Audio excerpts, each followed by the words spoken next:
அப்போ உண்மையிலேயே புரட்சி தலைவருக்கு எனக்கு எந்த பழக்கம் கிடையாது. அதுக்கப்புறம் தான் அவர் கூட பழக்க ஆரம்பிக்கிறேன். யார் ஹீரோன்னு கேட்டார். சத்யராஜன். ஒன்று வச்சுக்கங்களேன் அப்படின்ட்டாரு. அப்படி வந்து அவருடைய டைட்டிலில் நடிக்கிற வாய்ப்பு கிடச்சி லூட்டின்னு ஒரு படத்தில் கம்ப்யூட்டர் கிராஃபிக்ஸ் மூலமாக நானும் தலைவரை மீட் பண்ணுற மாதிரி ஒரு சீன் வரும் லூட்டியில். நம்ம துரைசார் படம். அதில் வந்து ஒரிஜினல் படத்தில் வேறு வசனம், இதில் வேறு வசனம் பேசணும் வாத்தியாருக்கு.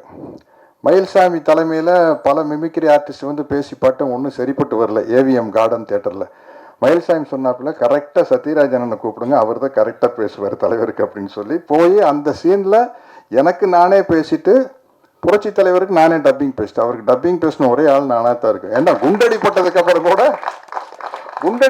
அப்புறம் கூட அவர் சொந்த குரல் தான் பேசினார். நிறைய வித்தியாசம் இருக்குது. காவல்காரனில் பார்த்தீங்கன்னா பாதி படம், முக்கால்வாசி படம் வந்து ஒரிஜினல் வாய்ஸில் இருக்கும். ஒரு 2-3